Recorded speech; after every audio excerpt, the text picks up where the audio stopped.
മക്കളെ,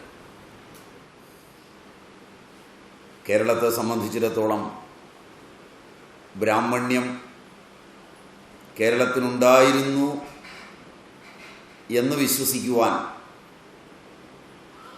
പ്രായണ തെളിവുകൾ കുറവാണ്. കേരളത്തിൽ ഇന്ന് കാണുന്ന ബ്രാഹ്മണ്യം കേട്ടുകേൾവികളെയും പഠനങ്ങളെയും അടിസ്ഥാനപ്പെടുത്തിയാൽ അതിൻ്റെ എല്ലാം വേരുകൾ കേരളത്തിന് വെളിയിലാണെന്നാണ് എൻ്റെ അറിവും ധാരണയും. ഇവിടെ കൂടിയിരിക്കുന്ന കൂടുതൽ ബ്രാഹ്മണരും തുളു ദേശത്തു നിന്ന് വന്നവരാകാനാണ്, അതിൻ്റെ പരമ്പരയാകാനാണ് സാധ്യതയെന്ന് ഞാൻ വിശ്വസിക്കുന്നു. തമിഴ്നാട്ടിൽ നിന്ന് ധാരാളം ബ്രാഹ്മണർ കേരളത്തിലേക്ക് വന്നിട്ടുണ്ട്. എന്നാൽ കേരള ബ്രാഹ്മണർ എത്തിയത് തുളു ദേശത്തു നിന്ന് പെരിഞ്ചല്ലൂർ ഗ്രാമത്തിലേക്കാണെന്നാണ് എൻ്റെ ധാരണയിൽ ഒന്ന്. ആ തായ്വഴി വരുമ്പോൾ ബ്രാഹ്മണ്യത്തെ നിലനിർത്തിപ്പോന്ന ചില മര്യാദകളും സംസ്കാരങ്ങളും അതിൻ്റെ മേന്മകളും കണ്ട് ആകൃഷ്ടരായ കേരളത്തിലെ ബ്രാഹ്മണ്യമില്ലാതിരുന്ന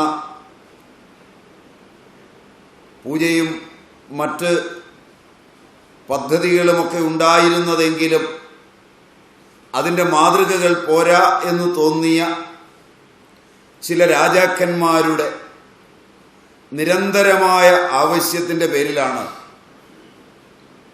ബ്രാഹ്മണ്യം കേരളത്തിലേക്ക് എത്തുന്നത്. സ്വാഭാവികമായി തങ്ങളുടെ ജന്മദേശത്തെ വിടുമ്പോൾ സ്വാഭാവികമായൊരു പുതിയ ദേശത്തേക്ക് വരുമ്പോൾ അന്ന് നിലനിന്ന സംസ്കൃതിയുടെ കുറേ ഭാവങ്ങൾക്ക് പരിണാമമുണ്ടാകും എന്നുള്ളത് തീർച്ചയാണ്. കുടിയേറ്റ സംസ്കൃതിയുടെ നന്മയും തിന്മയും അത് ഏറ്റുവാങ്ങുമെന്നുള്ളതും നിശ്ചയമാണ്. ഒന്ന്, തങ്ങൾ നിലനിർത്തിപ്പോന്ന സംസ്കൃതി,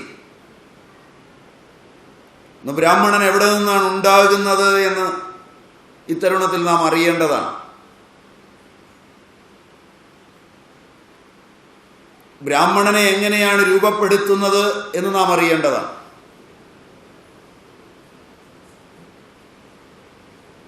ഒരു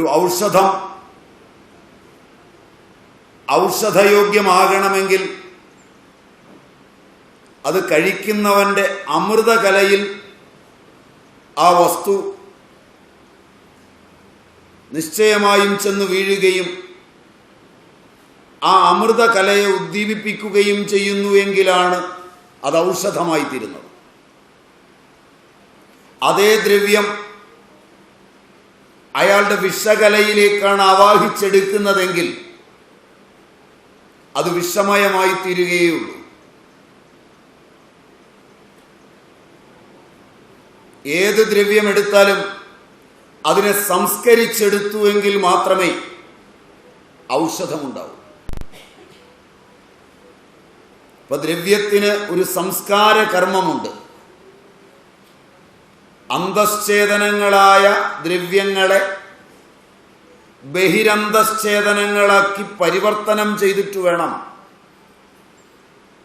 അതിൻ്റെ ഔഷധ രൂപീകരണത്തിനുള്ള തന്ത്രങ്ങൾ ആവിഷ്കരിക്കുവാൻ. ആഹാരവും ഇങ്ങനെ തന്നെയാണ്. ആനയോ പട്ടിയോ പശുവോ ഒക്കെ എന്തെങ്കിലുമൊക്കെ ആഹരിച്ചാൽ അവയിൽ അതിനെ പരിണമിപ്പിക്കുവാനുള്ള പ്രത്യേകതകൾ ഒരു ദിശയിലാണെങ്കിൽ മനുഷ്യനിൽ അങ്ങനെയല്ല. ആനയ്ക്കൊരു ചക്ക ചവിട്ടി പൊട്ടിച്ച് മണ്ണോടുകൂടി അതിൻ്റെ തൊലിയുമൊക്കെയായി തിന്നാം. ഒരു കോഴി നെല്ല് തിന്നുകയാണെങ്കിൽ ആ നെല്ല് മുഴുവൻ അത് സൂക്ഷിച്ചു വെക്കുന്നതിൻ്റെ കഴുത്തിനടുത്താണ്. നെല്ലായിട്ട് അതകത്തേക്ക് പോവില്ല. ബ്രാഹ്മണ്യത്തിന് കൃത്യമായ സംസ്കരണ പ്രക്രിയയുണ്ട്. സംസ്ക്രിയതേ അനേന ഇതി സംസ്കാരഃ. അതൊക്കെയായി സ്വദേശത്ത് ആദരണീയരായി ജീവിക്കുകയും ആ സംസ്കാരത്തിൻ്റെ അടിസ്ഥാനത്തിൽ ഗോത്ര സൂത്രാദികളോടുകൂടി കഴിയുകയും ചെയ്തവർ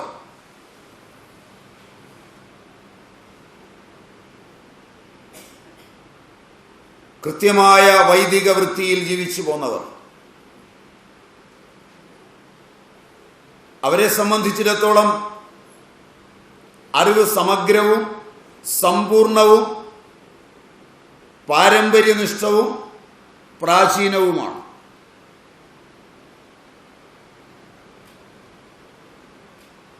അറിവിൽ നിന്ന് അറിവില്ലായ്മയിലേക്കല്ലാതെ അറിവില്ലായ്മയിൽ നിന്ന് ഒരിക്കലും അറിവിലേക്ക് യാത്ര ചെയ്യാനാവില്ല എന്ന് ഉറച്ചവരുമാണ്.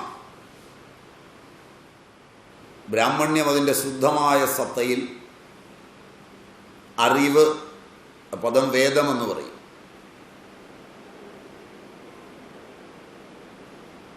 അറിവിൽ നിന്ന് പിന്നീട് അറിവില്ലായ്മ മാത്രമേ ഉണ്ടാവൂ. അറിവില്ലായ്മയിൽ നിന്ന് ഒരിക്കലും അറിവിലേക്ക് യാത്രയില്ല.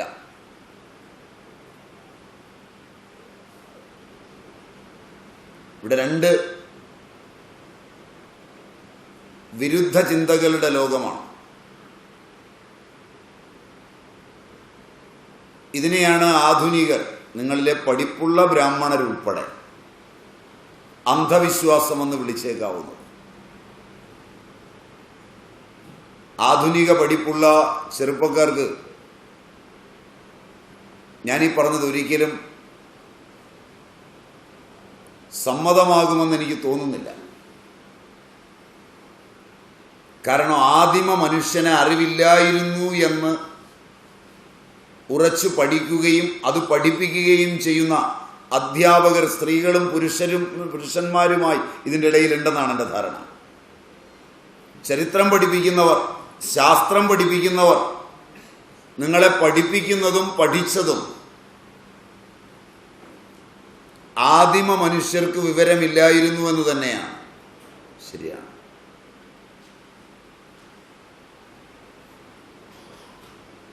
പിന്നീടത് ശിലായുഗം, അത് പ്രാചീന ശിലായുഗം, നവീന ശിലായുഗം, വെങ്കലയുഗം, ഇങ്ങനെയൊക്കെ പഠിച്ചു വളർന്നവരാണ് നിങ്ങൾ. നിങ്ങളുടെ പൂർവികരുടെ, എൻ്റെ പൂർവികരുടെ പഠനങ്ങൾക്ക് വിരുദ്ധമാണ്. ആദിയിൽ അറിവ് മാത്രമേ ഉണ്ടായിരുന്നുള്ളൂ. അതിന് പലതാകണം എന്ന് തോന്നി. അതീക്ഷിച്ചു. അതിൽ നിന്ന് അഗ്നിയുണ്ടായി. അഗ്നി ബീജമാണ്, ജലമങ്കുരമാകുന്നു. ആദിയിൽ സത്തായിരുന്നത് ബീജമാണ്, അഗ്നി അങ്കുരമാകുന്നു. ആ അഗ്നിയുടെ ദേവത ഈക്ഷിച്ചു. അത് പലതായി, ജലമുണ്ടായി. അതുകൊണ്ടാണ് ചൂടാകുമ്പോൾ ആ ദേവത ജലത്തുള്ളികളെ സൃഷ്ടിക്കുന്നത്.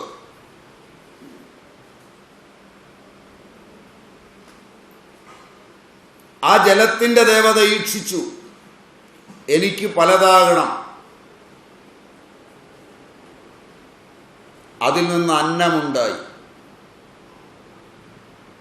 സൃഷ്ടിയുടെ ത്രിവൃത്കരണം, പഞ്ചീകരണമല്ല. വൈദിക സംസ്കൃതിയിൽ ഇങ്ങനെയാണ് തുടങ്ങുന്നത്.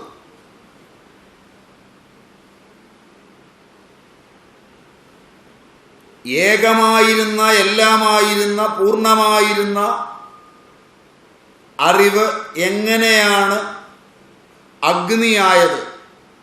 ആദ്യജാതനായതുകൊണ്ട് അഗ്നി പുരോഹിതനായി. ആ അഗ്നിയെ മുൻനിർത്തി ഉള്ളിലും പുറത്തും ആഹൂതികളുണ്ടായി.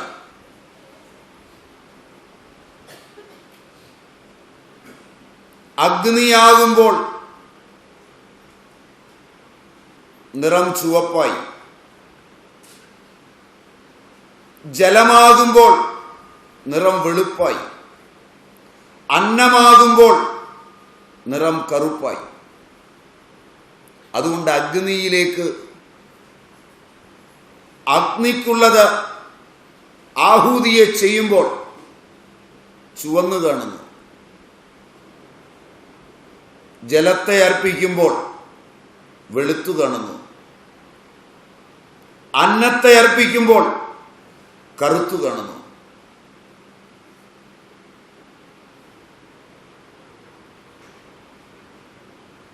അവിടെ നിന്നാണ് സൃഷ്ടിയുടെ തുടക്കം മുഴുവൻ വരുന്നത്.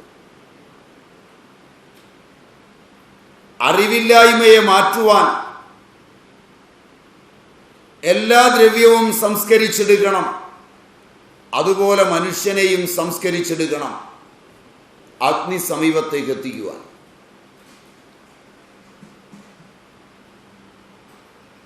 അതിന് നിയമങ്ങൾ ഉണ്ടാക്കി ആചാര്യവര്യന്മാർ, ഗൃഹ്യസൂത്രങ്ങളെ തന്നു. നിയമങ്ങൾ സാമൂഹികമായപ്പോൾ സ്മൃതികളെ തന്നു.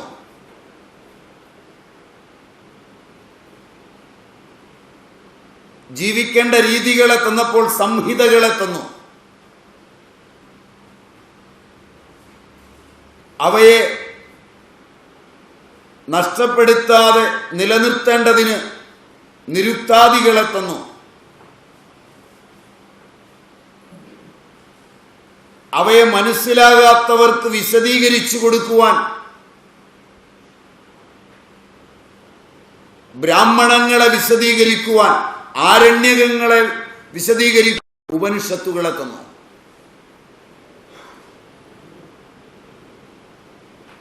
ഈ പഠിപ്പിൻ്റെ കേന്ദ്രങ്ങൾ തകരുകയോ തകർക്കപ്പെടുകയോ രണ്ടും സംഭവിക്കുകയോ കാലാന്തരത്തിൽ ചെയ്തു.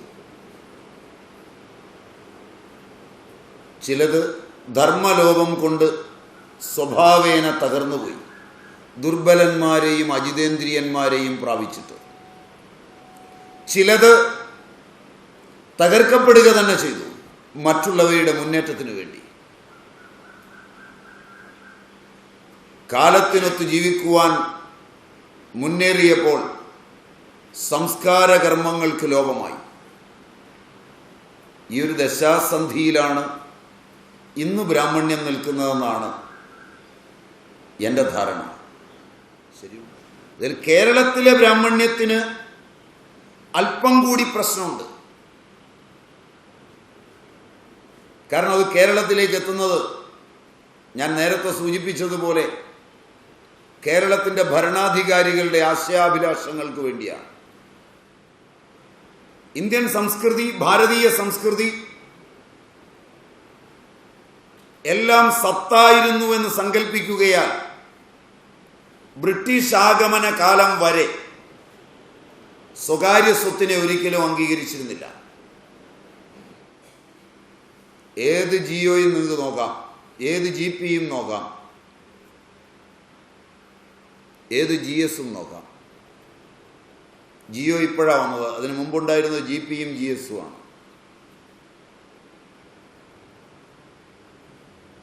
ഏത് രജിസ്ട്രേഷനും നിങ്ങൾക്ക് എടുത്ത് പഠിക്കാം.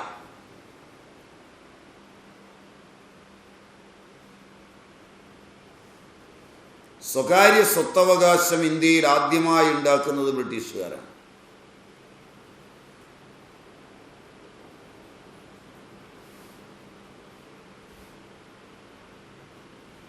ഇന്ത്യയിൽ എവിടെ സ്വത്തുണ്ടെങ്കിലും അത് ഗ്രാമമാണെങ്കിൽ ആ ഗ്രാമദേവതയുടെയും, അത് നഗരമാണെങ്കിൽ നഗരദേവതയുടെയും, അതൊരു ദേശമാണെങ്കിൽ ദേശദേവതയുടെയും മാത്രമാണ്.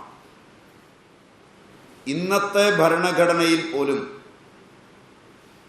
ഇത് നമ്മൾ 2009 സംസാരിക്കുന്നത്. ഇന്നും ഇന്ത്യൻ ഭരണഘടന പ്രകാരം ഈ ദേവതകളെല്ലാം മൈനറാണ്. ഇന്നും ഇന്ത്യൻ ഡെയ്റ്റി മുഴുവൻ മൈനറാണ്. ബ്രാഹ്മണൻ സമഷ്ടി സങ്കല്പത്തോടുകൂടി വികസിച്ച് കൃത്യമായ ഉപവാസാദികളോടുകൂടി അതിലെ പിപീലിക മുതൽ ഉറുമ്പ് മുതൽ, ഉറുമ്പിലും താഴേണ്ട ആ ജീവികളും എന്നർത്ഥം, ബ്രഹ്മം വരെയുള്ള സകലതിൻ്റെയും ചേർന്ന ശരീരമായി സങ്കൽപ്പിച്ച് നടത്തുന്ന പ്രാണപ്രതിഷ്ഠയിലാണ് ദേവത രംഗപ്രവേശം ചെയ്യുന്നത്. ആ നാടിൻ്റെ എല്ലാ പ്രശ്നങ്ങളും അവിടെയാണ് തീരേണ്ടത്. അവിടെയാണ് നാടിനുള്ള വിദ്യാഭ്യാസം. ഈ സങ്കല്പം മാറ്റമില്ലാതെ കൊണ്ടുപോകുമാറാണ് ഒരു നാട് സ്വകാര്യ സ്വത്തില്ലാതെ, വഴക്കുകളില്ലാതെ, പട്ടാളമില്ലാതെ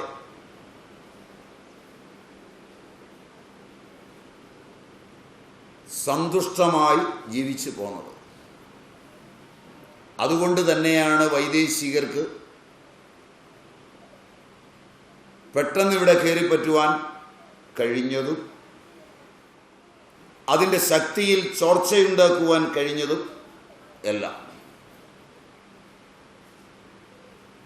പക്ഷെ അതുകൊണ്ടൊന്നും അതിൻ്റെ മേന്മകൾക്ക് കുറവ് വരില്ല എന്നാദ്യം ധരിക്കേണ്ടതായിരുന്നു. അങ്ങനെയുള്ള തങ്ങളുടെ ദേശത്ത് താമസിച്ചിരുന്ന കൃത്യമായി ഗോത്രമുള്ള,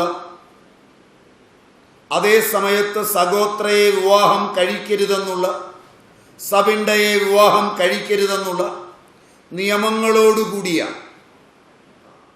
അസഗോത്രയെയും അസപിണ്ടയെയും മാത്രമേ വിവാഹം കഴിക്കാവൂ.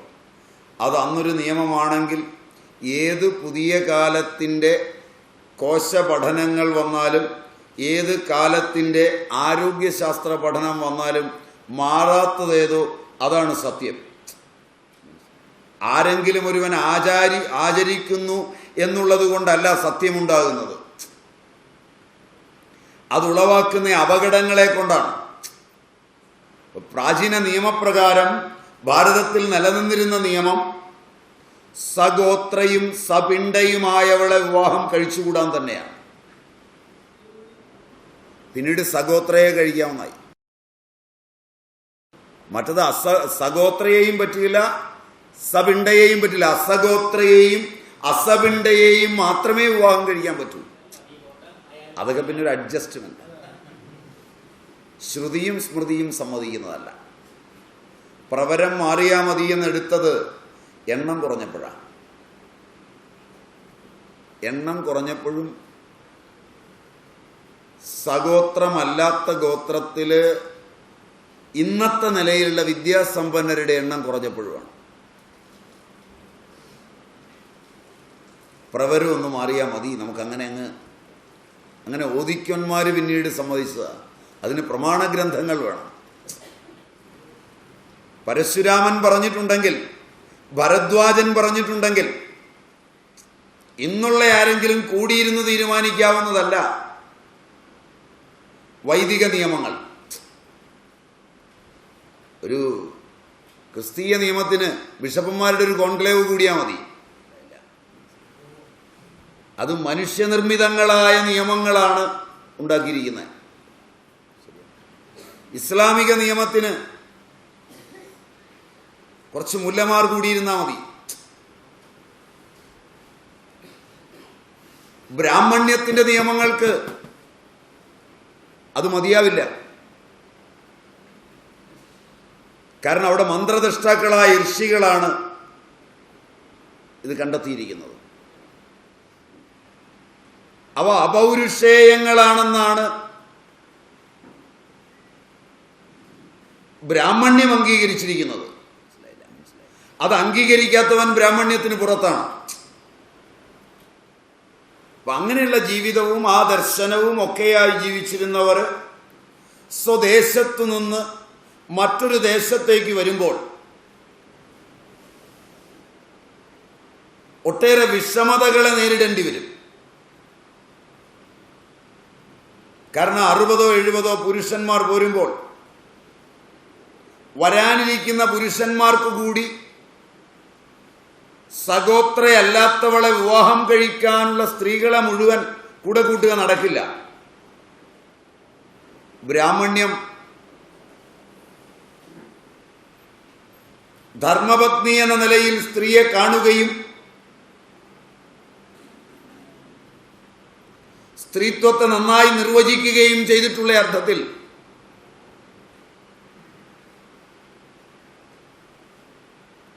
സ്ത്രീധർമ്മത്തിന് പ്രത്യേക പ്രാധാന്യം ഉൾക്കൊള്ളുന്ന നിലയിൽ പുംസവനാദി ക്രിയകളുള്ള നിലയിൽ, കാരണം അവിടെ സവനത്തില് പുംസവനമാണ്, അങ്ങനെയുള്ള നിലയിൽ ഒരു ദേശത്ത് നിന്ന് മറ്റൊരു ദേശത്തെത്തിയാൽ സ്വാഭാവികമായി ആ ദേശത്തിൽ ജീവിക്കേണ്ടി വരുമ്പോൾ തൻ്റെ വംശം നിലനിർത്തുക, അതിൻ്റെ വിശുദ്ധി നിലനിർത്തുക,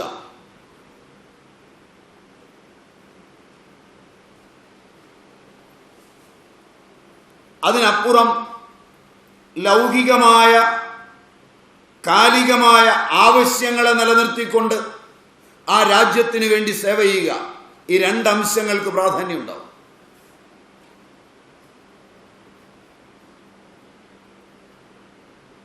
അതൊക്കെ നിശ്ചയിച്ചുറച്ചാണ് ഇവരുടെ യാത്ര. അതുകൊണ്ട് രാജാക്കന്മാരെ ഒരു കാര്യം പറഞ്ഞിരുന്നു, വംശത്തിലെ ആദ്യത്തെ പുരുഷൻ തൻ്റെ വംശത്തിൽ നിന്ന്, കാരണം വിവാഹങ്ങൾ തന്നെ ആർഷം, ബ്രാഹ്മം, പ്രാജപത്യം എല്ലാം ഉണ്ട്, മറ്റു ചിലതുണ്ട്, അത് നമുക്കിവിടെ ആവശ്യം വരുന്നവയല്ല. രാക്ഷസം, പൈശാചം, ഗാന്ധർവം, ഇതൊന്നും നമുക്കിവിടെ ആവശ്യമില്ല. അതൊന്നും ബ്രാഹ്മണ്യത്തിൻ്റെ സങ്കല്പങ്ങളിലേക്ക് വരുന്നവയല്ല. ഇന്ന് നടക്കുന്നതൊക്കെ ആസുരം, പൈശാചം, രാക്ഷസം, ഗാന്ധർവം ഒക്കെയാണെന്ന് തോന്നുന്നു. കാരണം പരിഷ്കൃതരായ ബ്രാഹ്മണർക്ക് പോലും സഹിക്കാവുന്നതല്ല അതിൻ്റെ നീണ്ട ചടങ്ങുകൾ.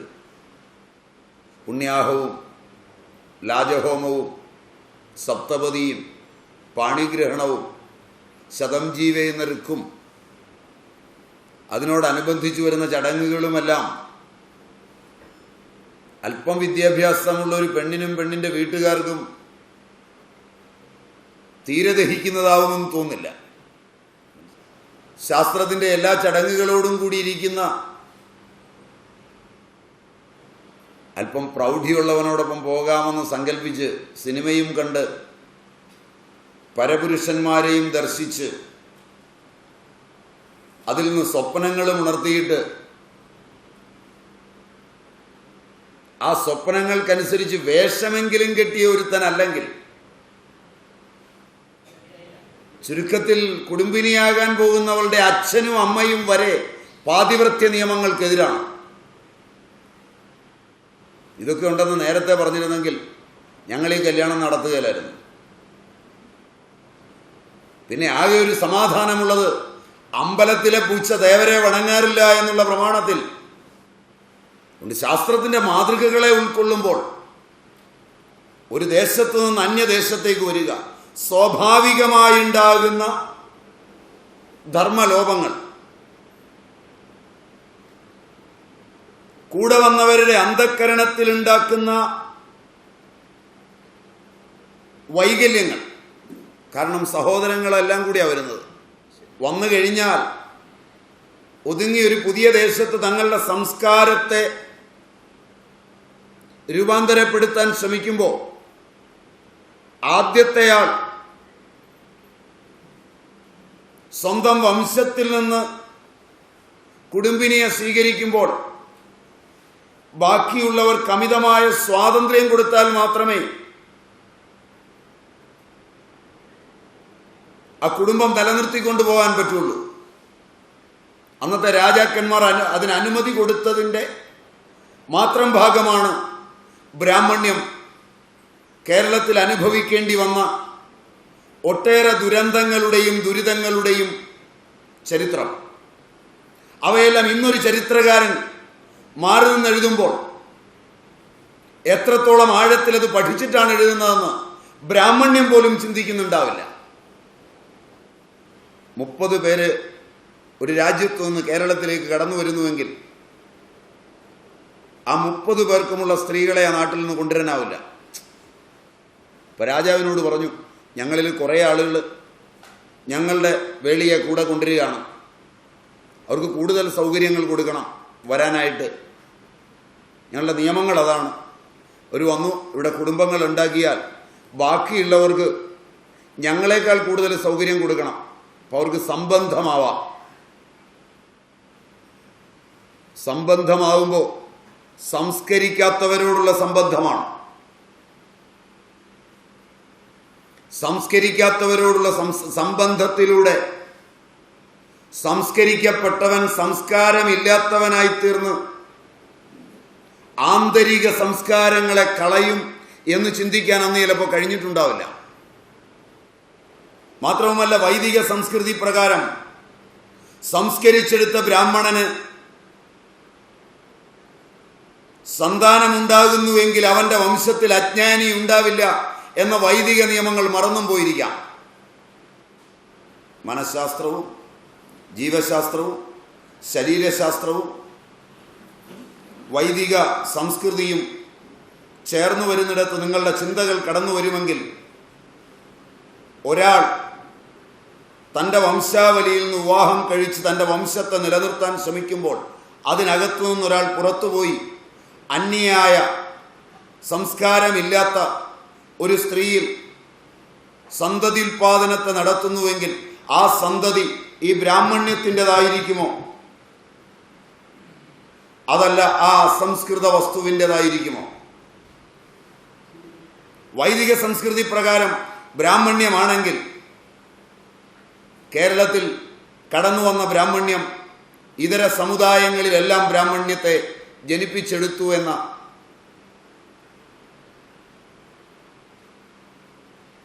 ശോഭമുള്ള ഒരു സത്യത്തെ അംഗീകരിക്കേണ്ടി വരും. ഇവ തമ്മിലുള്ള ജ്ഞാനപൂർവകമായ ഏറ്റുമുട്ടലുകൾ ബ്രാഹ്മണ്യത്തെ എത്ര നശിപ്പിച്ചേക്കില്ല എന്ന് അന്ന് ചിന്തിക്കുവാൻ പൂർവികർക്ക് കഴിഞ്ഞില്ലെങ്കിൽ അതിൻ്റെ ബാക്കി പത്രമാണ് ഇന്ന് ബ്രാഹ്മണ്യം കേരളത്തിൽ അനുഭവിക്കുന്ന പ്രശ്നങ്ങൾ അത്രയും. ഇത് നിങ്ങളുടെ സജീവ ശ്രദ്ധയ്ക്ക് പാത്രീഭവിച്ചിട്ടുണ്ടെന്ന് എനിക്ക് തോന്നുന്നില്ല. ഇനി ഭവിക്കുവാൻ നിങ്ങൾ തയ്യാറാകുമോ എന്നും എനിക്കറിയില്ല. പക്ഷെ എനിക്ക് ഈ വിഷയം നന്നായി അറിയും. ഇവിടെ തങ്ങൾക്ക് ബ്രഹ്മസ്വമായി ലഭിച്ചിട്ടുള്ള സ്ഥാനമാനങ്ങളും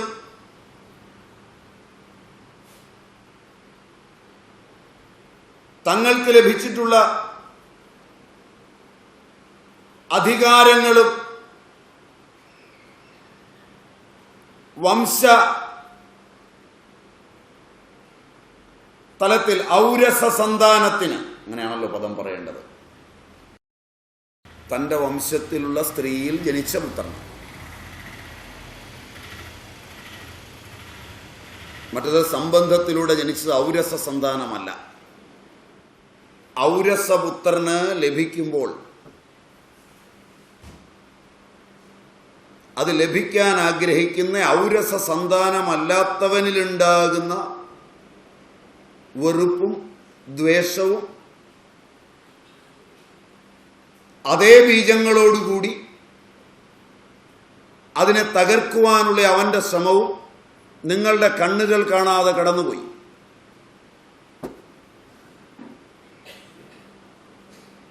ഇത് ചരിത്രത്തിലെ നാഴികക്കല്ലാണ്, ഇന്ത്യ ചരിത്രത്തിലെ. 2, തൻ്റെ സ്വത്ത് തൻ്റെ മകന് നൽകുമ്പോൾ ഔരസ സന്താനമായില്ല എന്നോർത്ത് പുറത്തുപോയി സംബന്ധാദികളിൽ ചേർന്ന ഒരു സഹോദരനുണ്ടെങ്കിൽ ആ സഹോദരന് തൻ്റെ വംശത്തോടുള്ള ബന്ധത്തിൻ്റെ പേരിൽ ജ്യേഷ്ഠന്റെ ഔരസ സന്താനത്തോട് മമതയുണ്ടാകുന്നതിനേക്കാളേറെ തൻ്റെ രഹസ്യവേഴ്ചയുടെ സന്താനത്തോട് വേഴ്ചയുണ്ടാകുമെന്നുള്ളതും നിങ്ങൾ മറന്നുപോയി. ആന്തരികമായി അവരുടെ നന്മയെ സദാ മനസ്സിൽ കാക്ഷിക്കുമെന്നുള്ളതും നിങ്ങൾ മറന്നു. 3, ഈ ഔരസ സന്താനത്തിന് 3-4 പേര് സന്താനമായി ജനിച്ചു പോയെങ്കിൽ അതിൽ മൂത്തയാളിനെ അവകാശമുള്ളുവെങ്കിൽ ബാക്കിയുള്ളവർ ഈ അധികാരത്തിന് കീഴിലിരിക്കുമ്പോൾ നിശ്ചയമായും അവിടെയുണ്ടാകുന്ന അസൂയകൾ പൗരാണികതയോടുള്ള വെറുപ്പായി തീർന്നാൽ ആധുനികതയെ പുൽകാൻ വെമ്പുകയും ആ അസൂയയിൽ നിന്ന് ആധുനിക വിപ്ലവ പ്രസ്ഥാനങ്ങൾ ഇന്ത്യൻ മണ്ണിലേക്ക് കാലുകുത്താനിടയാവുകയും ചെയ്യും. ഇന്ത്യൻ വിപ്ലവ പ്രസ്ഥാനങ്ങൾ മുഴുവനുണ്ടായത് ഈ അസൂയയുടെ അകത്തളത്തിൽ നിന്ന് മാത്രമാണ്. അവയുടെ തത്വചിന്തകൾ പഠിച്ചിട്ടല്ല, തങ്ങളുടെ പാരമ്പര്യത്തിൽ കിടക്കുന്ന ഏകമായ സത്ത് മാത്രമേ ഉള്ളൂ എന്ന ചിന്തയിൽ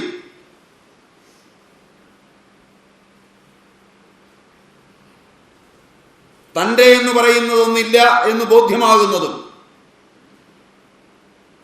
ജാവദ്ഭ്രിയേത ജഡരം താവത് സ്വത്വം ഹി ദേഹിന അധികം യോ അഭിമന്യേത സസ്തേനഹ ദണ്ഡമർഹതി എന്ന പ്രാചീന നിയമങ്ങളും ഭാഗവതമാണ് പറഞ്ഞത്. അത്തരം ദർശനങ്ങളോടുള്ള അഭിനിവേശമായി മാറുമ്പോൾ അത് ഈ സത്യവും കുടുംബത്തോടുള്ള അസൂയയും കലർന്ന ഒരു തലത്തിലാണ് രൂപാന്തരപ്പെടുന്നത്. ഇതെല്ലാം അനുഭവിച്ച് എല്ലാ രംഗങ്ങളിൽ നിന്നും ആന്തരികമായും എതിർപ്പിനെ നേരിട്ട് വളരുമ്പോൾ വലിച്ചെറിയാൻ ബ്രാഹ്മണന്റെ കയ്യിൽ ഉണ്ടായിരുന്നത് മുഴുവൻ അവൻ ആറ്റുനോറ്റ് സൂക്ഷിച്ചു വന്ന സംസ്കാരം മാത്രമായിരുന്നു. വലിച്ചെറിയാൻ കാര്യമായി സ്വത്തൊന്നും ബ്രാഹ്മണ്യത്തിനുണ്ടായിരുന്നില്ല. അത് വലിച്ചെറിയാനാണെന്ന് പറഞ്ഞത്, പക്ഷേ അത് സംസ്കാരമുള്ളവർക്ക് മാത്രമൊന്ന് കിട്ടിയതാണ്. യജ്ഞോപവീതം പരമം പവിത്രം.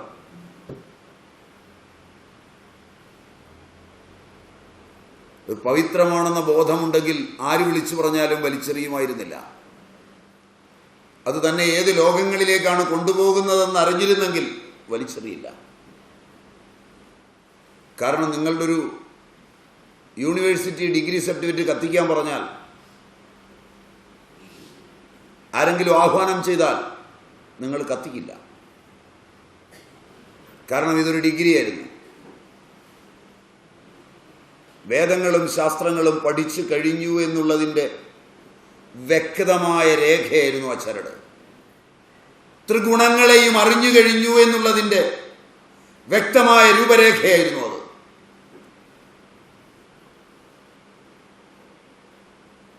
ഗുണത്രയങ്ങൾ ഉണ്ടാക്കുന്ന ലോകത്തെ ഞാൻ അറിഞ്ഞു കഴിഞ്ഞുവെന്നും ഈ ലോകം എൻ്റെ സൃഷ്ടിയാകുന്നുവെന്നും വ്യക്തമായി അറിഞ്ഞതിൻ്റെ രേഖയായിരുന്നു അത്. അതല്ല എന്ന് മറ്റാരെങ്കിലും പറഞ്ഞോ, അകത്തുനിന്നൊരുത്തൻ പറഞ്ഞോ നിങ്ങൾക്ക് തോന്നിയെങ്കിൽ അതിൻ്റെ അറിവ് ഉൾക്കൊണ്ടില്ല എന്ന് മാത്രമാണ് അർത്ഥം. പഠിച്ചു കഴിഞ്ഞ് കൃത്യമായി ഡിഗ്രി നേടിയിട്ടുള്ള ഒരുവന്റെ കയ്യിലിരിക്കുന്ന സർട്ടിഫിക്കറ്റ് പേപ്പറാണെന്ന് അന്യർ പറയുമ്പോൾ വിശ്വസിക്കാൻ തോന്നണമെങ്കിൽ അവൻ പഠിക്കാൻ ക്ലാസ്സിൽ പോകാത്തവനായിരിക്കണം, കാശ് കൊടുത്ത് മേടിച്ചതായിരിക്കണം. ഞാനൊരു യൂണിവേഴ്സിറ്റിയിലേക്ക് ചെന്ന് 5000 രൂപ കൊടുത്തൊരു ഡിഗ്രി മേടിച്ചുകൊണ്ട് വന്നു, അതിൻ്റെ വിവരമൊന്നും എനിക്കറിയില്ല. അപ്പോൾ ഒരാൾ വന്നിട്ട് പറഞ്ഞു അത് കള്ള യൂണിവേഴ്സിറ്റിയാണ്, അതിനകത്ത് യാതൊരു സാധനമില്ല, നിങ്ങളുടെ കയ്യിലിരിക്കുന്ന ഈ പേപ്പർ വെറും പേപ്പറാണ്, ഇത് കള്ളത്തരത്തിൽ സീലടിച്ചാണ്, കത്തിക്കാൻ ഒരു വിഷമം ഉണ്ടാവില്ല. മനസ്സിലായില്ല.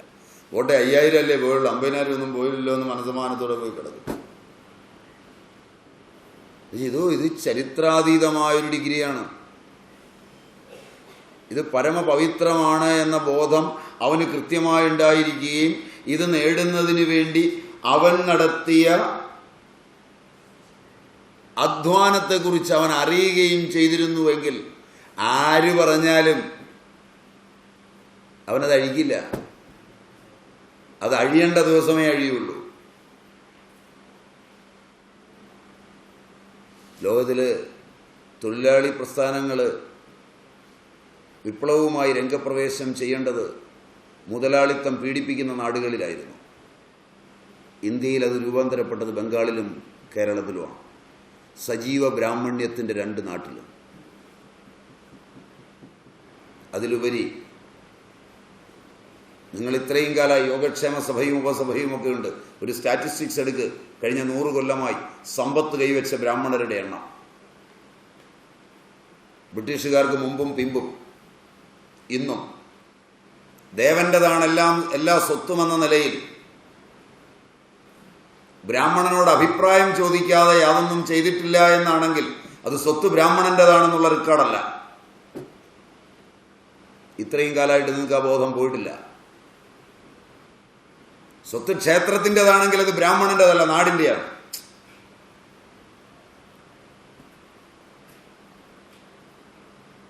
അപൂർവം ചില മാടമ്പിമാരായ ബ്രാഹ്മണരെ പറയാൻ നിങ്ങൾക്കുണ്ടാവും.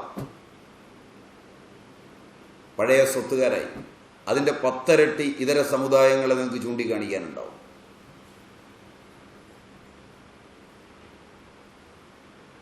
ബ്രാഹ്മണ്യം ഒന്നാമത് സ്വത്ത് കൂടുതൽ സമ്പാദിക്കുന്ന ബ്രാഹ്മണനെ വൈദികതയിൽ അംഗീകരിക്കാറില്ല.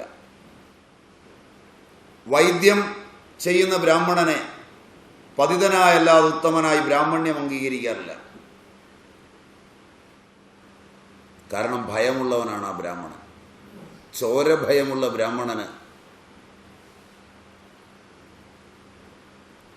വൈദികിയിൽ ശ്രദ്ധ കുറയും.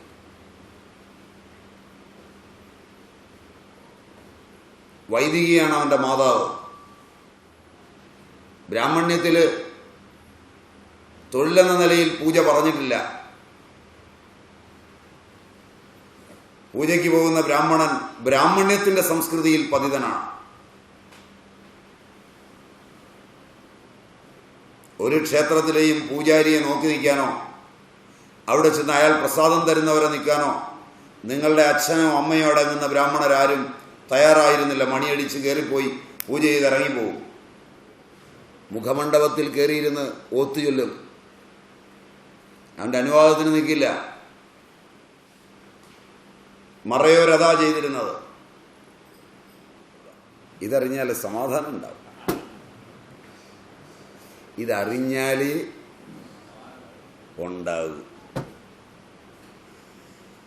കാരണം എവിടെയെങ്കിലും ഒരു പൂജ ചെയ്യുന്ന ആളിനെ കണ്ടു, അതാണ് ബ്രാഹ്മണ്യമെന്ന് തെറ്റിദ്ധരിച്ചാൽ സമാധാനം കിട്ടില്ല. അതിന് വേറെ ആരെങ്കിലും ചെയ്തു എന്നോർത്ത് നമ്മൾ കാലിളകാനില്ല. തൊഴിലാൽ അത്, മറ്റേത് തൊഴിലല്ല. വൈദികിയിലുള്ള ശ്രദ്ധ തൊഴിലല്ല. അതിന് വേണേ ആരെങ്കിലും വന്നാൽ പഠിപ്പിച്ചും കൊടുത്തേക്കാമെന്ന് പറയുക. ഞങ്ങൾ ചെയ്യാൻ ഇഷ്ടപ്പെടാത്ത സാധനമാണ്, ഇതാ പോയി ചെയ്തോ, പഠിപ്പിച്ചു തരാം. നേരാമണ്ണം ചെയ്തിട്ട് 10 രൂപ ഉണ്ടാക്കിക്കോ, ജയിലിൽ പോകാതെ. മറ്റുള്ളവൻ ചെയ്താൽ ചിലപ്പോൾ അവിടെ പോകും കാലാന്തരത്തിൽ.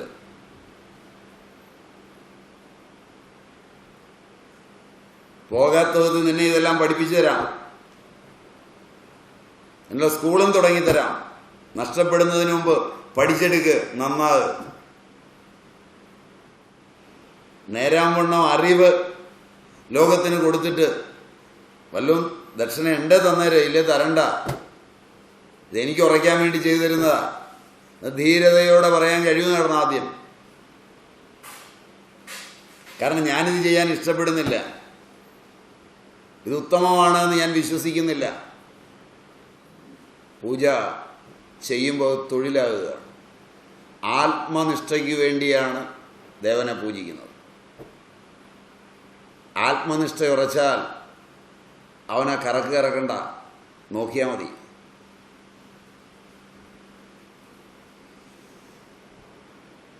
വൈദ്യത്തിലോ നിയമമുണ്ട്, തൊട്ട് പരിശോധിക്കുക മുതലായവയൊന്നും ബ്രാഹ്മണ്യത്തിന് പറഞ്ഞിട്ടില്ല. തൊടാതെ പരിശോധിക്കാൻ പറ്റില്ല. അങ്ങനെ പരിശോധിക്കാറായാൽ പിന്നെ എല്ലാം ആവും. അതറിയണമെങ്കിൽ മേഴത്തൂർ വരെ പോകണം, അവിടെ തൊടൂല. അഷ്ടവൈദ്യന്മാരും തൊടും.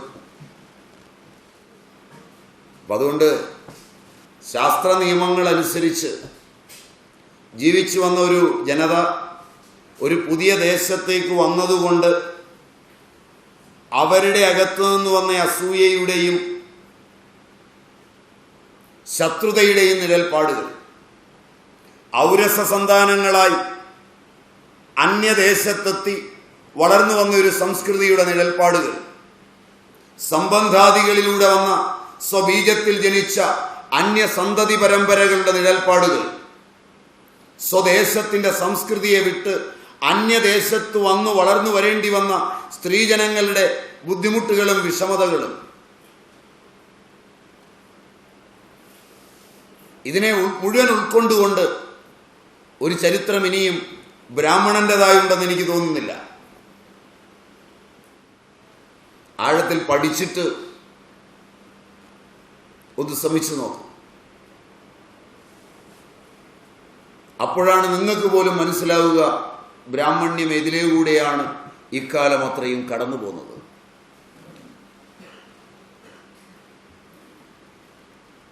എന്നിട്ടും മറ്റുള്ളവർക്ക് തുറന്നുകൊടുത്തില്ല എന്ന് പരാതി പറഞ്ഞ വേദങ്ങളെയും ശാസ്ത്രങ്ങളെയും അറിഞ്ഞും അറിയാതെയും എങ്കിലും, അർത്ഥമറിഞ്ഞും അറിയാതെയുമെങ്കിലും, പലപ്പോഴും അർത്ഥമറിയാതെ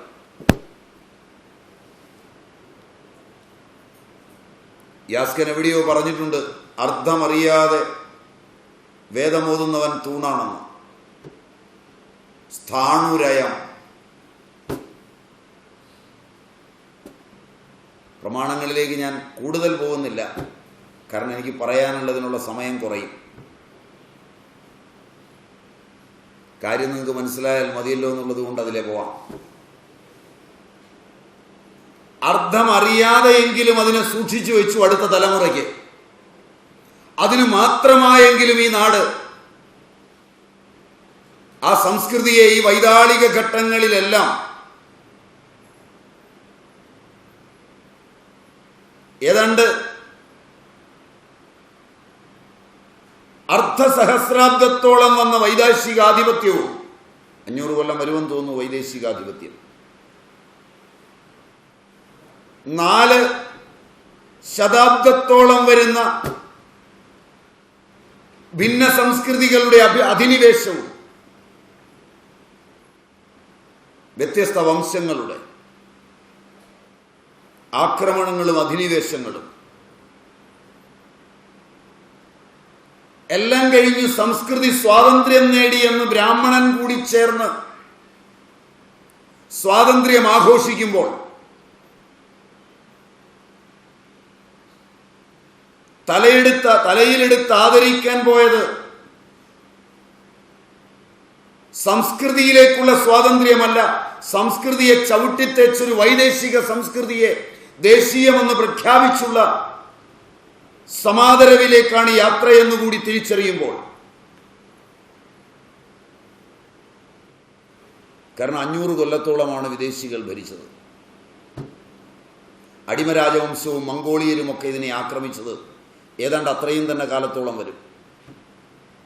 നിരന്തരമായ ആക്രമണങ്ങൾ കഴിഞ്ഞ്, നൈരന്തര്യമുള്ള 500 കൊല്ലത്തെ വിദേശ ഭരണം കഴിഞ്ഞ് സ്വാതന്ത്ര്യം കയ്യിലേക്ക് വാങ്ങുമ്പോൾ വിദേശീയർ ഇന്നും, ആ സംസ്കൃതി ഇന്നും, ആ ഭാഷ ഇന്നും ഈ നാട്ടുകാർക്ക് മധുരോദാരമാണ്. സംസ്കൃതവും ബ്രാഹ്മണ്യവും ഈ നാടിൻ്റെ ഏറ്റവും വലിയ ശത്രുവാണ്. ബ്രാഹ്മണ്യത്തിൽ ജനിച്ച് വിദ്യാഭ്യാസമുള്ള ബ്രാഹ്മണന് പോലും ബ്രാഹ്മണ്യവും സംസ്കാരവും ശത്രുവാണ്. ബ്രാഹ്മണ്യത്തിൻ്റെ ഈറ്റില്ലം കേരളമല്ല, കാശ്മീരാണ്. ആ കാശ്മീരിൽ നിന്നുള്ള ബ്രാഹ്മണ്യത്തിൻ്റെ പരമ്പരയിൽ ഒന്നാണ് സംസ്കൃതത്തെയും ബ്രാഹ്മണ്യത്തെയും ആദ്യം ചവിട്ടിത്തച്ചത്. അതിനെ തോളിലേറ്റ് നടക്കേണ്ട ഗതികേടിലാണ് ഈ നാട്. അതിൻ്റെ പരമ്പരയിലാണ് ഈ നാടിൻ്റെ സംസ്കൃതി മുഴുവൻ തകർന്നടിഞ്ഞത്. അതറിയുമ്പോഴാണ് ചരിത്രത്തിൻ്റെ പ്രാധാന്യം എന്തെന്ന് അല്പമെങ്കിലും നിങ്ങൾക്ക് ബോധ്യപ്പെടുക. വയസ്സായ സ്ത്രീകൾ മംഗളവും മനോരാജ്യവും വായനയിലാണെങ്കിൽ അവർക്കും മനസ്സിലായിട്ടുണ്ടാവില്ല. കാരണം അവരൊക്കെ പണ്ട് ജനിച്ചതിൽ ശപിക്കപ്പെട്ടവരായി പോയി എന്ന് മക്കളുടെ മക്കളോട് പറയുന്ന കാലത്താണ് ഞാൻ ഈ ജീവിക്കുന്നത്. അന്ന് ഞങ്ങൾക്ക് സ്വാതന്ത്ര്യം ഉണ്ടായിരുന്നില്ല. നിങ്ങളുടെ കാലമായപ്പോൾ എന്തെല്ലാം സ്വാതന്ത്ര്യമായി മക്കളെ. ഒരു പ്രാവശ്യം കൂടെ നിങ്ങളുടെ കാലത്ത് ജനിച്ചിരുന്നെങ്കിലെന്ന് വിചാരിക്കുന്നവരായിരിക്കുമെന്നാണ് എൻ്റെ ധാരണ. കാരണം ആ ജീവിതത്തെക്കുറിച്ചുള്ള ധാരണ ഒരു സംസ്കൃതിയെ എങ്ങനെയെല്ലാമാണ് കൊണ്ടുപോയത്. അകത്തുനിന്ന് നേരിട്ട, പുറത്തുനിന്ന് നേരിട്ട, ഇതിനിടയിൽ പുതിയൊരു ദേശത്തേക്ക് വന്നപ്പോൾ സംസ്കരിച്ചെടുക്കുന്നതിൽ വന്ന വൈകല്യങ്ങൾ.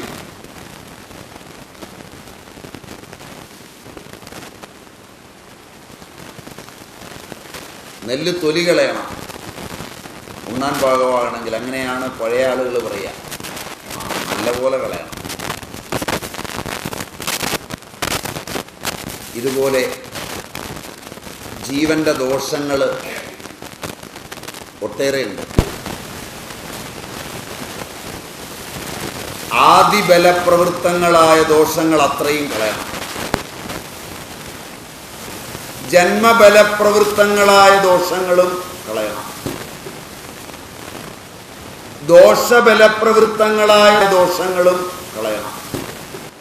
സംഘാത ബലപ്രവൃത്തങ്ങളായ ദോഷങ്ങളെ ഉച്ചാടനം ചെയ്യണം. ദൈവബലപ്രവൃത്തങ്ങളായ ദോഷങ്ങളെ കളയണം.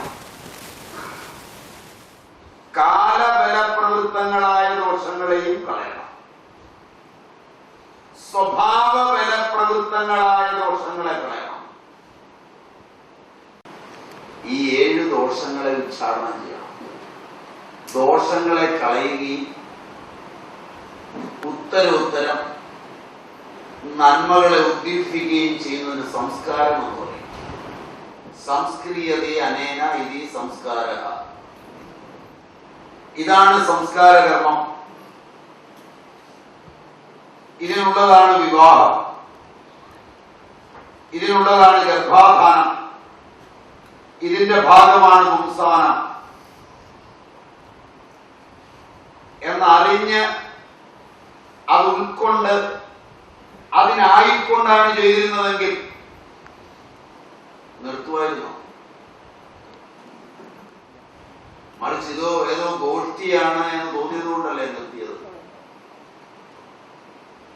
4 പേര് നിൽക്കുന്ന സദസ്സിൽ ഒരു കല്യാണം നടക്കുമ്പോൾ ഒരു ചെക്കൻ പെണ്ണിന്റെ വലത്തുകാരെ പിടിച്ച് 7 ചോട് വെപ്പിക്കും. ഏത് നൂറ്റാണ്ടിലാണ് നമ്മൾ ജീവിക്കുന്നത്? ഈ അനാചാരത്തിനൊന്നും കൂടുതൽ ഇതൊക്കെ പഴയ അന്ധവിശ്വാസമാണ്.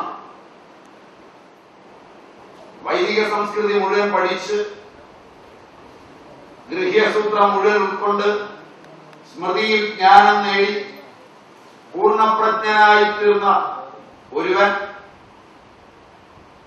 ശൈശവ സഹജമായ നൈർമല്യത്തോടുകൂടി അതേ നൈർമല്യമുള്ള സ്വപ്നങ്ങൾ ഇനിയും കണ്ടിട്ടില്ലാത്ത ഒരു പെൺകുട്ടിയെ പിതൃരാജ്ഞയ തന്റെ വധുവായി സ്വീകരിക്കുന്ന ഒരു വേളയിൽ നിന്നെ ഞാൻ ശുഭേച്ഛയിലേക്ക്, സുവിചാരണയിലേക്ക്, തന്മാനസയിലേക്ക്, സത്വാവത്തിയിലേക്ക്, അസംസക്തിയിലേക്ക്, പദാർത്ഥാഭാവനയിലേക്ക്, തുര്യകയിലേക്ക് ഞാൻ കൂട്ടിക്കൊണ്ടുപോകും എന്ന അഗ്നിയെ തന്നെ ആദി സൃഷ്ടിയായ ആദ്യജാതനായ കാളിയും കരാളിയും മകരിയും യമദൂതിയും മനോജവയും സ്ഫുലിംഗിനിയും വിശ്വരുചിയുമായ നാവുകളോടുകൂടിയ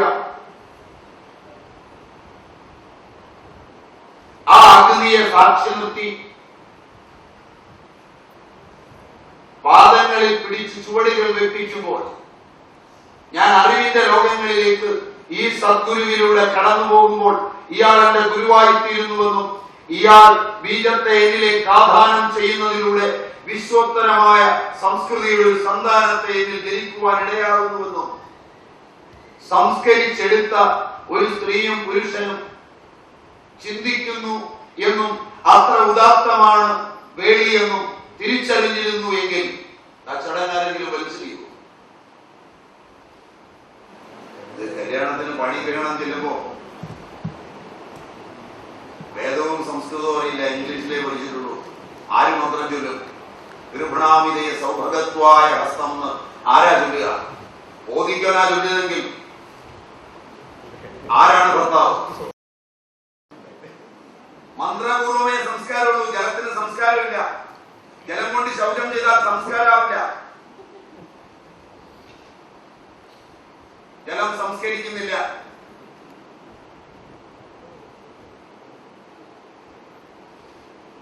സപ്തഗംഗയെ ആവാഹിക്കുന്നില്ലെങ്കിൽ സംസ്കാരമില്ല. സപ്തഗംഗയെ ആവാഹിച്ചാൽ അത് ശിരസിൽ ഒഴുകണം. അതിനുള്ള പുണ്യമുള്ളവരായിരിക്കണം വരുന്നത്.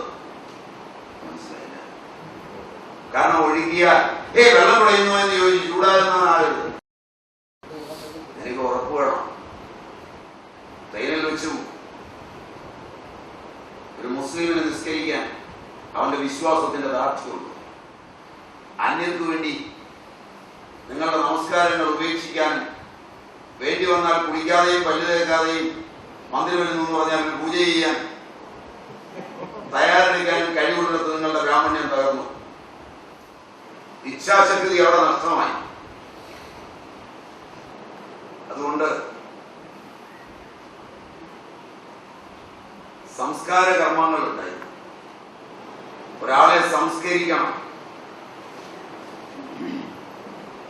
അത് പ്രധാനമായുള്ളത് ആദിബല പ്രവൃത്തം വരുത്തി വെക്കുന്ന ദോഷങ്ങളിൽ നിന്ന് ആദ്യം സംസ്കരിക്കണം. ആധ്യാത്മിക ദോഷങ്ങളിൽ ഒന്നാമത്തതാണ് ആദിബല പ്രവൃത്തം.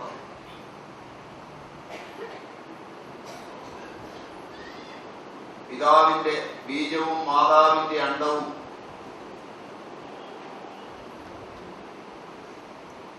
ഒട്ടേറെ ശബ്ദങ്ങളുടെയും ഒട്ടേറെ സ്പർശങ്ങളുടെയും രൂപരസഗന്ധാദികളുടെയും ചേർച്ചയിൽ വരുന്നതാണ്.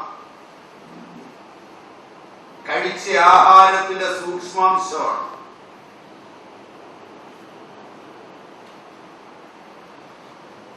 ആഹാരം കഴിക്കുമ്പോ ആ കഴിക്കുന്ന ആഹാരം ആരുണ്ടാക്കിയതാണ്? അതിന്റെ അസംസ്കൃത പദാർത്ഥം. അത് ആര് വാങ്ങിക്കൊണ്ടുവന്നതാണ്? അത് ആരുടെ അന്തക്ഷോഭത്തിൽ വെച്ച് പാചകം ചെയ്തതാണ്?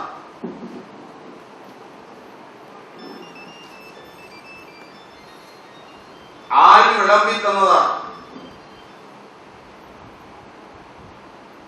ബ്രാഹ്മണ്യത്തിനെതിരെ ഉണ്ടായിരുന്ന ആക്ഷേപങ്ങളിൽ ബ്രാഹ്മണൻ തന്നെ ഉന്നയിച്ച ഒന്നാമത്തെ ആക്ഷേപം അന്യർ പാചകം ചെയ്തത് കഴിക്കില്ല എന്നാണ്. അതായിരുന്നു നിങ്ങളുടെ അകലങ്ങളിൽ ഒന്നാമത്. എന്തേ കഴിക്കാതിരിക്കാൻ തോന്നി? കഴിക്കേണ്ടി വന്ന ലാഭധർമ്മത്തിൽ പോലും എങ്ങനെ കഴിക്കും?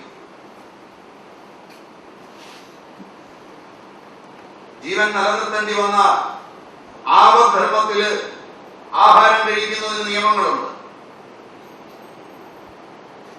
എങ്ങനെ കഴിക്കും? ഇതൊക്കെ ആദ്യം നിങ്ങളുടെ കുട്ടികളെ പഠിപ്പിക്കണം. തട്ടുംപുറത്ത് പഴയ താടിയോലകൾ കിടപ്പുണ്ടാവും. മുഴുവൻ ചെതലിച്ച് പോയിട്ടില്ലെങ്കിൽ പൊടിതെറ്റി ഒന്ന് എടുക്കുക. വന്നു ചേർന്ന സത്യങ്ങളെ ഒരാവർത്തിലൂടെ പഠിച്ചു നോക്കുക. ഒരു പുനർജനിക്ക് സമയമായിട്ടുണ്ട്. ഞാൻ അറിയുന്ന ബ്രാഹ്മണ്യത്തിലേക്ക് നിങ്ങളുടെ ബ്രാഹ്മണ്യം ചെന്നണയേണ്ടത് ഈ ഒരു പുനർജനിയിലൂടെയാണെന്ന് എനിക്ക് തീർച്ചയാണ്. അതുകൊണ്ട് എന്തുകൊണ്ടാണ് കഴിക്കാത്തത് എന്ന് വ്യക്തമായി പറഞ്ഞു കൊടുക്കുവാൻ നിങ്ങൾക്ക് കഴിഞ്ഞിരുന്നെങ്കിൽ അത് നിങ്ങളുടെ ദൃഷ്ടിയിലോ അവരുടെ ദൃഷ്ടിയിലോ അനാചാരമാകുമായിരുന്നു. നിങ്ങളുടെ കുട്ടികൾ നിങ്ങളെ നിഷേധിച്ച് ഒളിച്ചും പാത്തും അവിടെ പോയി കഴിക്കുമായിരുന്നു, കഴിക്കേണ്ടി വരുമായിരുന്നു. ഇല്ലത്തെ കാളകൾക്ക് കർക്കിടക മാസത്തിൽ മത്തായി ആടിന്റെയും കോഴിയുടെയും മാംസത്തിന്റെ വേസ്റ്റ് വാങ്ങിച്ചു കൊണ്ടുവന്ന് സൂപ്പ് വെച്ച് കൊടുക്കുമ്പോൾ, മുളകുറ്റിയും സൂപ്പ് വെച്ച് കൊടുക്കുമ്പോൾ മാംസത്തിന്റെ രുചിയറിയുവാൻ ആഗ്രഹിക്കുന്ന പുരോഗമനത്തിന്റെ വക്താവായ മക്കൾ നല്ല മാംസം പോലും മേടിച്ച് കഴിക്കാതെ ഈ കാളയ്ക്ക് വെച്ച സൂപ്പ് കഴിക്കേണ്ടി വരുമായിരുന്നു. പഴയ ചരിത്രത്തിന്റെ താളുകളിൽ ഒന്ന് ചെലഞ്ഞു നോക്കും. വർഗവിശുദ്ധിക്ക് കളങ്കം വന്നതിന്റെ ഏടുകൾ ഏകാഗ്രതയോടെ ഒന്ന് പരിശോധിച്ചു നോക്കൂ. മറിച്ച് എന്തുകൊണ്ടാണ് മോനെ അത് കഴിക്കരുതെന്ന് പറയാനുള്ള അറിവ് നേടിയ ഒരു തലത്തിലായിരുന്നെങ്കിൽ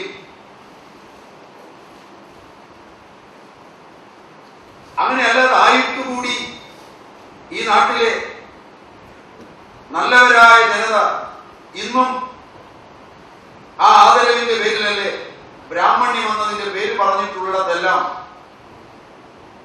നമിക്കാനുണ്ട്. ബ്രാഹ്മണന്റെ അച്ചാർ, ബ്രാഹ്മണന്റെ മുട്ടുപൊടി, ഇതൊക്കെ അഡ്വർടൈസ്മെന്റ് ഇല്ലാതെ കൊടുക്കുന്ന കാലമാണ്. അതുകൊണ്ട് ഏതിനാണ് ഹൈത്തുള്ളത് മറ്റുള്ളവർക്ക്? ബ്രാഹ്മണന്റെ വേദത്തിന് മാത്രം. അതാണ് അവനും ബ്രാഹ്മണനും പ്രയോജനമുള്ളതാണ്, മറ്റൊന്നും പ്രയോജനമല്ല. അതാണ് ബ്രാഹ്മണന്റെ കയ്യിലില്ലാത്തത്, അവന് വേണ്ടാത്തത്. അതുകൊണ്ട് സംസ്കൃതിയെ രൂപപ്പെടുത്തുന്നതിൽ അന്നം വളരെ പ്രധാനമാണ്. അഗ്നി, ജലം, അന്നം.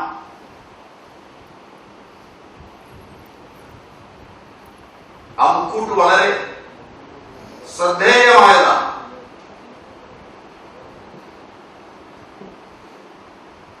ആ അന്നം പരിശുദ്ധമായിരിക്കണം എങ്കിൽ അതിൽ ആശ്രയദോഷം ഉണ്ടാവരുത്, ജാതി ദോഷം ഉണ്ടാവരുത്,